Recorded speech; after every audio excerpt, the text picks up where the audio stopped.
박완서 작가의 문학은요, 항상 이제 여성 작가 특유의 뭐 섬세한 내면 묘사 뭐 이런 특징이 있잖아요. 그래서 항상 박완서 소설은요, 어떤 인물의 섬세한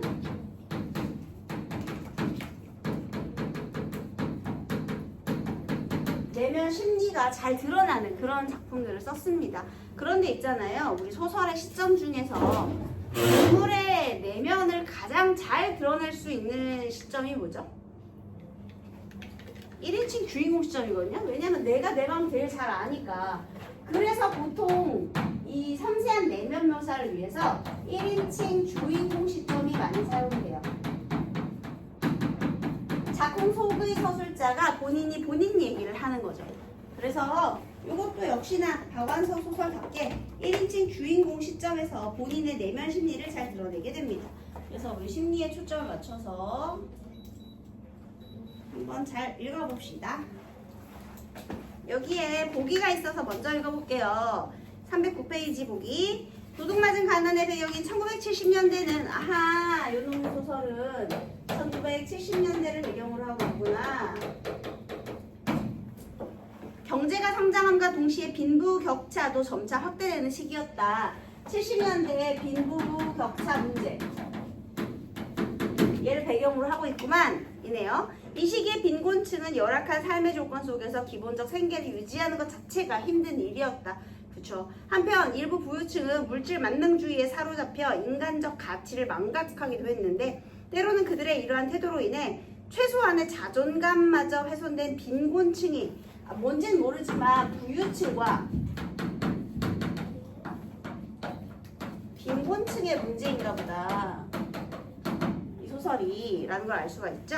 그래서 이 최소한의 자존감마저 훼손당한 빈곤층이 회복될 수 없는 절망감을 맛보게 되는 경우들도 있었다, 이런 얘기네요. 자, 그래서 이걸 바탕으로 한번 읽어보도록 하겠습니다. 도둑맞은 가난의 의미가 무엇일지 생각해 봅시다. 아침에 나는 우리 공동의 예금 통장을 상훈이에게 주면서 돈을 거두려면 먼저 그 주동자가 선뜻 돈을 내놓고 나서 남에게 손을 벌리는 게 순서이고, 그렇게 해야 일이 쉬울 거라고 일러줬다. 자, 여기 지금 나가 나왔죠. 그리고 내 남자친구인 상훈이가 나옵니다. 뭔가 이름부터 재수가 없어. 자, 있잖아요. 지금 얘네 둘이 어떤 사이냐면요, 지금 동거를 하고 있어요. 그런데 같이 돈을 모으는 거야. 그게 공동의 예금 통장인 거예요. 얼마씩 동거하면서 이제 생활금을 모으는 거죠. 그런데요, 돈을 거두려면 지금 상훈이가 뭔가 돈을 거둬야 되는 상황이에요. 그런데 돈을 걷자고 이야기한 사람, 이를 주동하는 사람이 먼저 내놓고 남한테도 이야기를 해야 돈이 잘 거친다. 그러니까 네가 먼저 이 통장에서 돈을 좀 써라. 얼마간이라도 거치는 대로 빨리 갖다 줘라. 자, 여기 사실 어떤 내용이 있냐면요, 우리 뒤를 보면 알겠지만 사실 이 상훈이라는 놈은요, 부잣집 도련님이에요. 그런데요, 나는 어떤 사람이냐면요, 나 좀 불쌍해. 아버지가 실직을 했어요.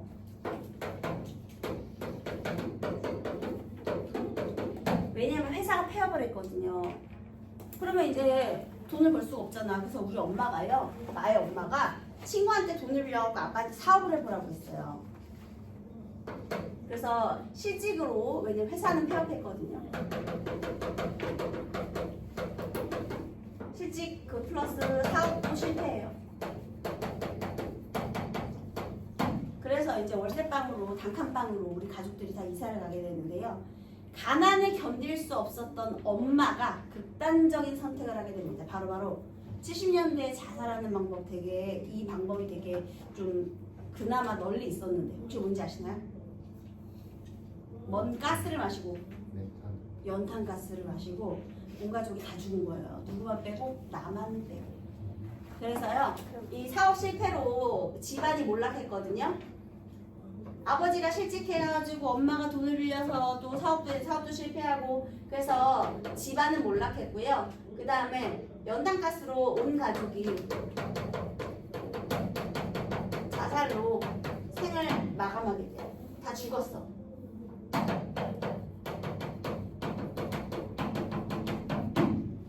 근데 엄마는 가난을 견딜 수 없었거든요. 자, 거기서 살아남은 나예요.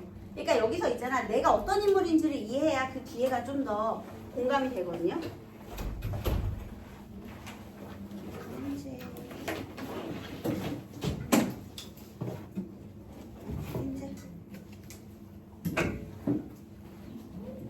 나중에 하성이도 오면은 문제 가져오라고 해줘. 아니 그래서 여러분 내가 이렇게 됐는데서 너가 내 같으면 이 정도 상황쯤 되면 좌절할 수도 있잖아 얘들아. 그치? 그런데 나는요 이런 암담하고 절망적인 상황 속에서도요 꿋꿋이 살아가는 인물이에요. 난 엄마랑은 달리 가난을 인정해야겠다. 가난을 받아들이고 열심히 살아야겠다. 그래서 얘가 재봉사로 일해요. 이제 뭐 디자이너가 돼야지 뭐 이러면서. 자, 그래서 중요한 것은 이러한 힘든 환경에도 불구하고 원래는 어떤 인물이었느냐? 가난 속에서도 가난을 인정하고 꿋꿋하게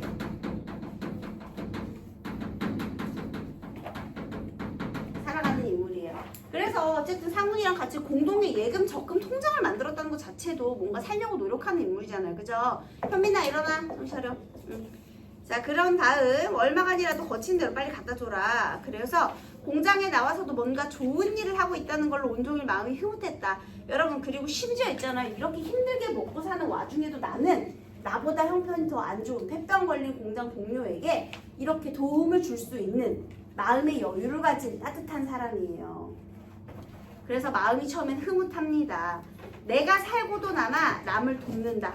그치? 나는 여기서 죽지 않았잖아. 나 살았잖아. 그리고 내가 심지어 이렇게 힘든데도 불구하고 남을 도울 수 있다? 생각만 해도 자랑스러웠다. 그래서 이렇게 따뜻한 인정을 가지고 열심히 살아가는 인물입니다. 그러나 밤에 집에 돌아온 나는 기절을 할 만큼 놀랄 밖에 없었다. 예금 통장에 잔고가 한 푼도 남아있지를 않았다. 몽땅 털어 폐병쟁이에게 갖다 줬다는 거였다. 자, 원래 폐병에 걸린 공장 동료를 위해서 성금을 조금 모집하려고 한 거거든요. 나는 일부를 전달하라고 했지 몽땅 다 주라고 하지 않았어. 근데 얘가 어떻게 한 거야? 돈을 다 주는 거야. 그래서요 3만 원이 넘는 돈을 몽땅, 그게 어떤 돈이라고 정말이지 미치고 환장을 하지 않고서는 도저히 그럴 수는 없는 일이었고 나 역시 미치고 환장을 하지 않고서는 도저히 참아줄 수 없는 일이었다. 미안하게 됐어. 그렇지만 말이야 네가 몰라서 그렇지 누구한테 돈을 걷니? 다 말도 못하게 지독한 가난뱅이들 뿐인걸. 뭐라고? 모두 가난뱅이들 뿐이라고? 그럼 우린 뭐니? 우린 부자니? 응? 우린 부자야? 여러분 화가 났어요. 나는 분명히 좋은 일을 하는데 정말 힘들게 모은 돈이 일부만 주라고 했지만 상훈이가 그걸 다 갖다 준 거야. 그래서 나는 내 분을 이기지 못해 그의 먹살을 잡고 질질 끌어다 골통을 벽에다 콩콩 부딪혀 주었다. 자, 여러분 이렇게 가난을 인정하면서 꿋꿋이 살아가고요. 어쨌든 남을 도우면서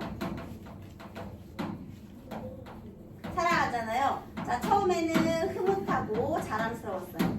자, 그런데 상훈이가 뭐 돈을 몽땅 다 줬다는 걸 알게 되자 상훈에 대한 분노가 지금 폭발하고 있죠. 기분이 바뀌었어요.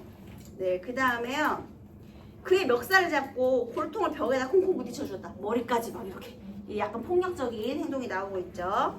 근데 얘야 여자한테 이렇게 여자친구한테 맞았잖아 얘들아. 그런데 지금 그의 태도 보세요. 상훈이의 태도. 그런데도 그는 태평스레 희죽희죽 웃었다. 그는 3만여 원 중 반이 넘는 돈이 자기 돈인데도 조금도 아까워하지 않고 있었다.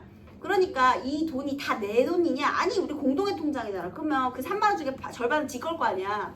그렇게 큰 돈인데도 얘는 지금 아까워하지 않고 있는 거야. 뭔가 이 사람 문제가 있어. 그렇다고 그가 그 폐병제기를 뼈아프게 동정했던 것도 아니란 걸 난 안다. 둘 다 그에겐 조금도 절실하지 않았다. 뭐가 절실하지 않냐면 도움을 주는 것도 절실하지 않고요. 돈도 절실하지 않은 거야. 자, 나는 내가 분노, 상훈에 대한 분노가 일었다는 건 나는 돈이 굉장히 절실해요. 그쵸? 절실함에도 불구하고 이렇게 했던 거야. 그런데 상훈이는 어때? 돈이 절실하지 않아요. 뭔가 이상하네. 자, 그래서요. 그에겐 조금도 절실하지 않았다. 바로 그것이 문제였다. 따라서 좋아주고 싶은데 돈은 아깝고 그래서 돈을 꺼냈다 넣었다. 2,000원을 내놓을까 3,000원을 내놓을까 1,000원 상관으로 10분도 넘어 괴로워하고 도와줄까 말까로 1시간도 넘어 애타심과 이기심이 투쟁을 하는 그 뼈아픈 갈등을 전혀 겪지 않고 여러분 여기에서의 갈등 네모해보세요. 이게 무슨 갈등이에요? 가난과 도움 사이의 갈등이죠. 내 가난한데 그래서 나는 있잖아 일단 도울까 말까를 계속 고민하고 게다가 2,000원이냐 3,000원이냐 그 1,000원을 가지고 10분 넘게 갈등하고 했는데 얘가 이 새끼가 얼마를 다 줬어? 3만 원을 다 줘버렸네. 난 지금 1,000원도 지금 2,000원 3,000원도 지금 큰일인데 그러니까 이렇게 난 절실했는데 얘는 헌신짝 버리듯 무심히 3만여 원을 그냥 버렸던 것이다. 그걸 깨닫자 나는 오한처럼 오싹 기분 나쁜 불안감을 느꼈다. 자 그래서 분노를 일으켰고요. 그 다음에 심지어 불안감까지. 얘가 이상하니까. 넌 뭐니? 넌 뭐야 이 새끼야? 넌 부자니? 부자야? 나는 불안을 털어버리려고 다시 악을 썼지만 그는 여전히 희죽희죽 웃기만 했다. 나는 제풀에 지쳤다. 나는 기진맥진 지칠 대로 지쳤는데도 좀처럼 잠들지 못했는데 그는 곧 잠들었다. 절실하지 않은 거죠. 나는 수명이 다 돼 침침한 20촉짜리 형광등 밑에서 얘들아 옛날에 촉이 밝기거든요. 근데 20촉이면 굉장히 희미한 거야. 희미한 전구를 쓴다는 것은요. 형편이 어렵다는 겁니다. 그러니까 품질이 낮은 걸 쓰고 있다는 거예요. 그러니까 가난한 형편을 드러내준 소재예요. 20촉짜리 형광등 밑에서 그의 자는 얼굴을 곰곰이 들여다보았다. 도대체 넌 뭐냐? 3만 원이 넘는 돈을 헌신짝처럼 버리고 편히 잠들 수 있는 너는 뭐냐? 기가 죽지 않는 건 좋다 치자. 그렇지만 너의 그건 가난뱅이들의 억척스럽고 모진 그 청청함하고는 확실히 다르다. 전혀 이질적인 것이다. 나는 깊이 전율했다. 이렇게 뭔가 좀 다른 그가 있었죠. 그래서요. 폐병에 걸린 공장 동료에게 너무 큰 돈을 선뜻 줘버린 상훈과 갈등을 벌인 후 나는 가끔 발작적으로 상훈에게 신경질을 부린다. 그래서 이렇게 갈등이 깊어지는데요. 어느 날 아무런 예고도 없이 상훈이 집을 나가고 나는 공장에 나가 있는 동안 그가 돌아와 있을 것만 같은 확신으로 하루하루를 보낸다. 그러다 어느 날 집에 와보니 상훈이 돌아와 있었는데 그는 변신했어. 대학 배지를 단 좋은 옷을 입고 두꺼운 책까지 들고 있었다. 얘 사실은 부잣집 아니었던 거예요. 자, 돈이 절실하지 않은 부잣집 아들. 그런데 얘가 왜 이 가난뱅이들이 있는 공장에 와서 일을 했느냐는 거야. 자, 그가 도둑질을 해서 가짜 대학생 행세를 하고 있다고 생각한 나는 겁먹은 소리로 미쳤냐며 상훈에게 알았습니다. 처음에 이제 믿지 못한 거죠. 여봐 이러지 말고 이제부터 내가 하는 소리를 정신 차리고 똑똑히 들어. 나는 미치지도 않았고 도둑놈은 더구나 아니야. 나는 부잣집 도련님이고 보시는 바와 같이 대학생이야. 아버지가 좀 별난 분이실 뿐이야.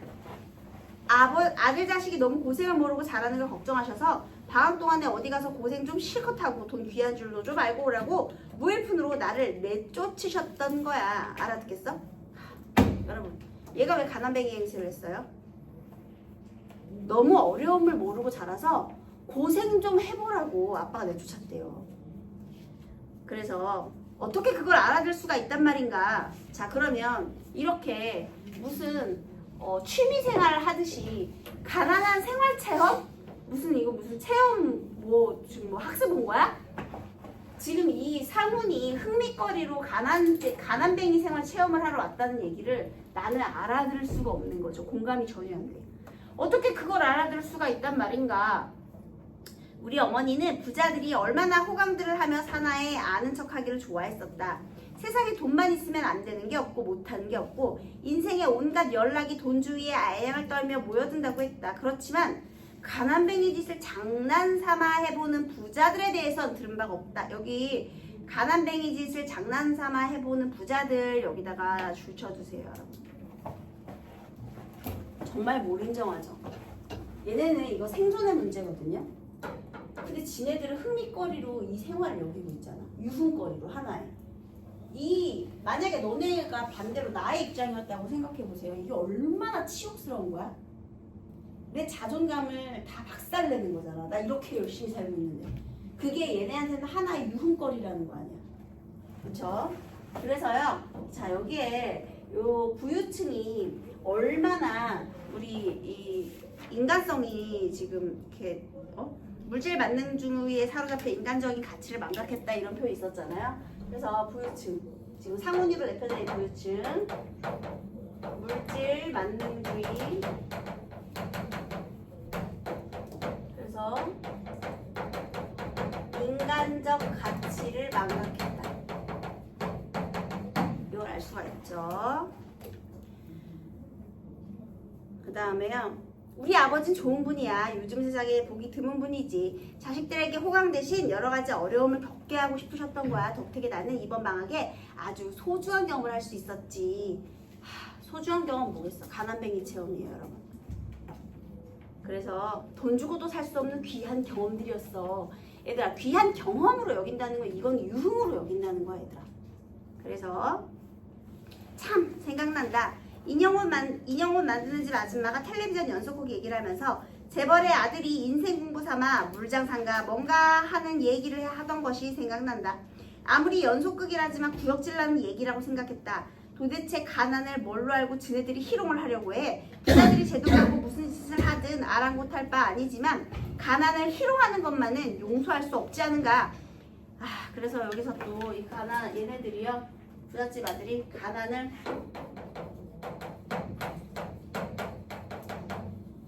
유흥으로 하나의 흥미거리로 여겼다라는 게 문제가 되겠습니다. 가난한 계집을 희롱하는 건 용서할 수 있다 손치더라도 가난 그 자체를 희롱하는 건 용서할 수 없다. 더군다나 내 가난은 그게 어떤 가난이라고. 내 가난은 나에게 있어서 소명이다. 자, 이것은 어떤 나의 운명이고 명령이고 삶의 목표고 책임이란 말이야. 왜? 온 가족을 대표해서 나만 살아남았잖아 지금. 가난으로 인해서 온 가족이 죽었단 말이야 지금. 이런 가난의 의미가 있는 난데 어떻게 내 가난을 얘가 하나의 흥미거리, 유흥거리로 여길 수 있느냐는 거죠. 아버지는 만족하고 계셔. 내가 그동안 그 지독한 생활을 잘 견딘 걸. 그래서 친구분한테도 자식들을 그렇게 고두게 키우는 걸 권하실 모양이야. 실상 요새 있는 사람들 자식을 너무 연하게 키우거든. 맙소사. 이제부터 부자들 사회에서는 가난 장난이 유행할 거란다. 기름진 영감님들이 모여 앉아 자네 자식 거기 아직 안 보냈나? 웬걸 지금이 옷건 수속 중이네. 누가 그까지 미군 말인가? 빈민굴 말일세. 빈민굴로 자식 유학 보낸대 얘들아. 이런 상상을 지금 해보는 거예요. 그래서 상상이에요. 아버지가 기분 좋아하시는 낌새를 타가지고 네 얘기를 했어. 이런저런 빈민굴의 비참한 실정을 말씀드리다가 대수롭지 않게 슬쩍 내비쳤지. 글쎄 하룻밤에 연탄 반장을 아끼자고 체온을 나누기 위한 남자를 한 이불 속에 끌어들이는 여자애가 다 있더라고 말이야. 여러분, 상훈이가 나를 어떻게 생각했는지 여기 다 나와 있죠. 나를 사랑하거나 그런 게 아니라요. 참 가난뱅이들은 어쩔 수 없어. 세상에 그 연탄 반장을 아끼자고 아무것도 모르는 외간 남자를 끌어들이는 여자애가 있더라. 이렇게 생각하고 있었던 거야 나를. 그래서 물론 끌려 들어간 남자가 나였다는 소리는 빼고 그랬더니 아버지가 의외로 깊은 관심을 보이시고 집에 데려다 잔 심부름이라도 시켜다 쓸만하면 어디 야학이라도 보내자고 하시잖아. 너무 자존심 상하죠 여러분.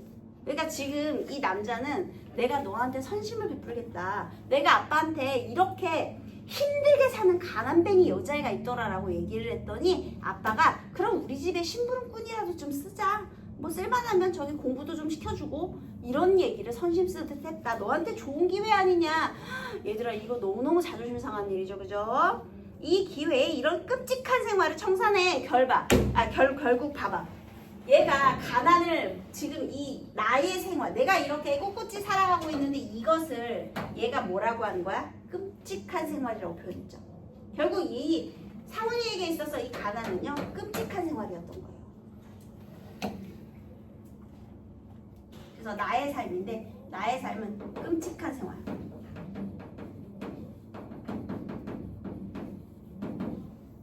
그것이 여기 내가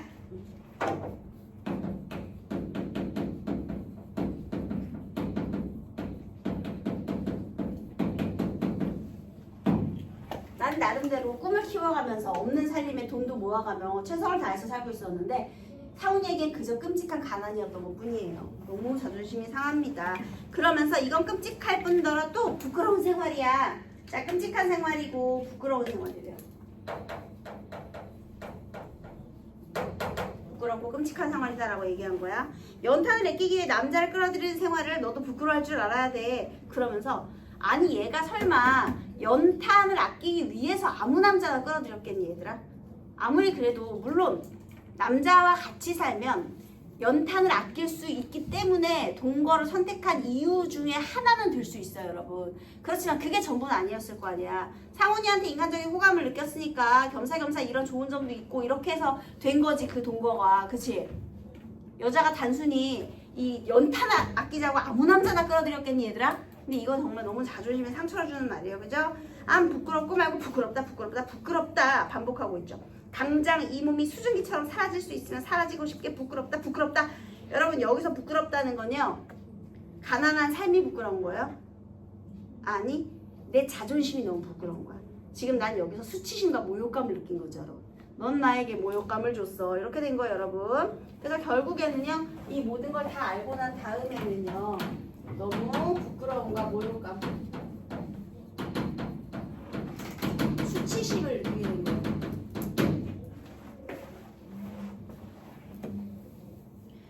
자, 돈 여기 있어. 다시 데리러 올 테니 옷까지라도 준비해. 당장이라도 데리고 가고 싶지만 그런 꼴로 갈 순 없잖아. 심지어 옷 갈아입으래. 지금 내가 입고 있는 옷이 내 평상복인데 그런 꼴로는 갈 수가 없대. 나는 돈을 받아. 자, 어떻게 했을까? 땡큐 했을까? 아니요. 그의 얼굴에 내동댕이 치고 그리고 그를 내쫓았다. 6방의 식구들이 맨발로 뛰어나와 구경을 할 만큼 목이 터지게 악다구니를 치고 갖은 욕설을 퍼부어 그가 혼디백산 도망치게 만들었다. 그러니까 그의 호의를 내가 당연히 거절하죠. 가엾게 실이 미쳤구나. 그는 구두장을 주섬주섬 집어들고 도망치며 중얼거렸지만 아마 곧 나에 대해 잊어버리게 될 것이다. 폐병쟁이는 잊어버리듯이 쉬 잊어버릴 것이다. 나는 이렇게 큰 절망을 느꼈지만 결국 이러한 것도 그에겐 하나의 유흥에 지나지 않죠. 별로 그렇게 추억거리도 되지 않을 거야. 나는 그를 쫓아보내고 내가 얼마나 떳떳하고 용감하게 내 가난을 지켰나를 스스로 뽐내며 내 방으로 돌아왔다. 그런데 내 방은 좀 전까지의 내 방이 아니었다. 여기 네모에 보세요. 내 방이 좀 전까지의 내 방이 아니었다. 내가 그한테 모욕당하기 전에요, 나 이렇게 살았거든요. 그런데 그가요, 야, 너 그거 너무 끔찍하잖아, 너 너무 부끄러워 라고 얘기한 순간 모욕을 당하고 나서 나는 어떻게 됐느냐, 내 가난이 이제 어떻게 느껴지는지 볼게요. 빗발로 얼룩진 채 한쪽이 축 처진 반자지. 반자지가 뭐냐면요, 이렇게 띠지 같은 거 들어오거든요, 나름. 근데 그것도 이제 띠지 같은 거, 도배 이렇게 가리려고 한 거, 띠지 같은 거, 그것도 덜럭덜럭 하고요. 군데군데 속살이 드러난 더러운 벽지, 지퍼가 고장난 비닐 트렁크, 절뚝발이 날림, 포마이카 상. 포마이카 상은요, 밥상의 밥상. 그 다음에 제 몸보다 더 큰 배터리와 서로 결박을 짓고 있는 낡은 트랜지스터 라디오, 우그러진 양은 냄비와 양은 식기들. 자, 여러분, 여기서 살림살이를 묘사하고 열거했죠. 그러면 이 묘사와 열거의 표현 방법을 통해 나의 가난하고 열악한 환경이 잘 드러나고 있네요. 이런 것들이 어제와 똑같은 자리에 있는데도 어제의 것이 아니었다. 그것들은 다만 무의미하고 추했다. 어제 그것들은 서로 일사불란 나의 가난을 구성하고 있었지만 지금 그것들은 분해되어 추한 무용지물일 뿐이었다. 자, 그래서요, 가난에 대해서 내가 생각하는 게 달라진 거야. 자, 어제의 그것들, 지금의 그것들. 어제의 내 가난은요, 떳떳함이었거든요. 이거예요. 열심히 살았다는 떳떳함이에요.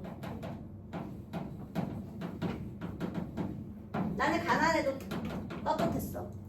그렇지만 지금은 너무 치욕스럽고 부끄러운 거야. 그래서 비참해요.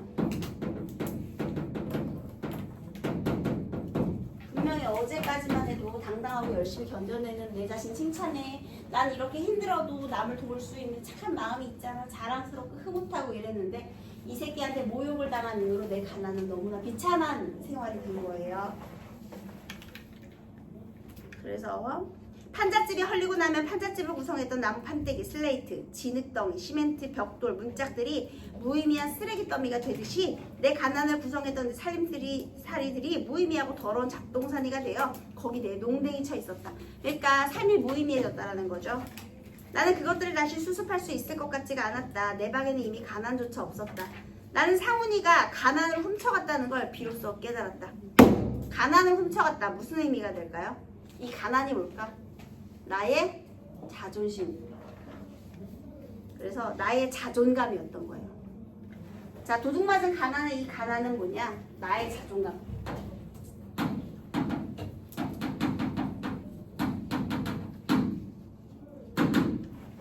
나의 자존감이었던 거야. 근데 이제는 그 삶의 의미마저 도둑맞아 버렸다는 거죠. 나는 분해서 이를 부드득 갈았다. 그러나 내 가난의 의미를 무슨 수로 돌려받을 수 있을 것인가? 나는 우리 집안의 몰락의 과정을 통해 부자들이 얼마나 탐욕스러운가를 알고 있는 터였다. 99냥 가진 놈이 한 냥을 탐내는 성미를 알고 있는 터였다. 내가 집안이 몰락해봐서 알잖아요. 그치? 부자들의 탐욕을 알고 있단 말이에요. 그래서 이때 이 부자들의 탐욕,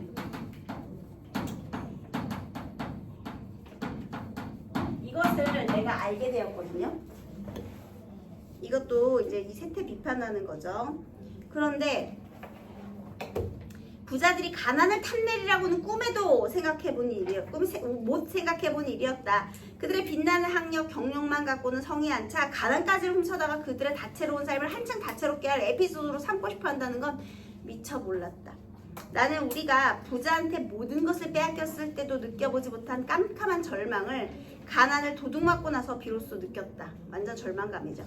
나는 쓰레기 더미에 쓰레기를 더하듯이, 자, 쓰레기 더미가 내 방이고요. 거기에 더한 쓰레기가 내 자신. 결국에는 자기 자신을 쓰레기로 지금 여기고 있는 거죠. 무의미한 황폐의 한가운데 몸을 던지고 뼈가 저린 추위에 온몸을 내맡겼다. 그래서요, 결국에는요, 너무나 깊은 절망감을 느끼게 되었다. 이렇게 되는 겁니다. 너무 절망스럽죠. 그래서 이렇게 우리 이 인간적 가치를 망각한 부유층에 대해서 비판하는 작품이 되겠습니다. 이게 주제의식이 되겠죠.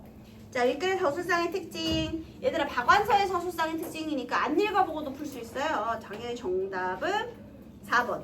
이야기 내부의 인물자인 서술자인 나 1인칭 주인공 고백적 진술을 통해 자신의 사유, 생각이죠. 자신의 생각과 심리, 그러니까 인물의 내면 심리가 잘 드러나 있다. 이렇게 되겠습니다. 자, 기억부터 미음까지 설명인데요. 나는 상훈에게 기억 같은 조언을 해준 일과 관련해서 처음엔 뿌듯했죠. 상훈이 집을 나갔다 돌아온 이후에야 돈에 대해서 이렇게 집착하지 않는 까닭을 짐작하게 되었죠. 부잣집 도련님이라는 건 집을 나갔다 돌아온 후에 알게 된 거예요. 그 다음에 디귿과 같은 상상을 한 것은 생각지도 못한 말을 하는데 충격받아서, 맞죠? 상훈의 지적에 따라 자신을 돌아본 나는 윤리적 차원에서 부끄럽다는 반성을 해? 아니죠. 전혀 윤리적 차원에서 반성하는 게 아니에요. 4번 틀렸고, 미음을 보면 당당한 행동에 자부심을 느끼며 돌아온 나는 공간에 관한 자신의 인식에 변화가 생겼어. 맞죠? 그 전까지는 당당한 삶이었는데 이제는 비참한 삶이 됐어요. 텔레비전 연속극 정답은 5번이네요. 나가 자신에게 벌어진 사건에 대한 반감을 서술하는 과정에서 회상한 유사 사례. 그쵸? 재벌들이 이렇게 했더라 라는 유사 사례. 자, 그 다음 14번에 1번. 상훈이 지난 일을 아주 소중한 경험이었다고 평가하는 것은 부유층이 망각하기 쉬운 인간적 가치를 되새기게 해주었다고 느꼈기 때문이다. 인간적 가치를 되새겼어? 인간적 가치를 깨달았어 이 새끼가? 아니, 완전 인간성 없는 새끼예요. 그래서 틀렸어요. 인간성이 망각이 된 거지. 이 가난을 흥미로 여긴다는 것 자체가. 그 다음 무의미하고 더러운 잡동사니는 빈곤층의 열악한 삶의 조건을 환기하는 생활 환경에 대한 나의 새삼스러운 자각, 맞죠? 그 다음에 내가 분해서 이를 부드득 갈게 되는 것, 상훈의 태도로 인해 최소한의 자존감마저 훼손하겠다는 분노. 99냥 가진 놈이 한 냥을 탐내는 성미는 빈부격차가 확대되는 결과를 초래하는 부유층의 과도한 욕망, 맞죠? 그 다음에 자기 방에 들어가면 쓰레기 더미에 쓰레기를 더하는 것 같다. 내가 회복될 수 없을 만큼 깊은 절망을 맞고 왔다.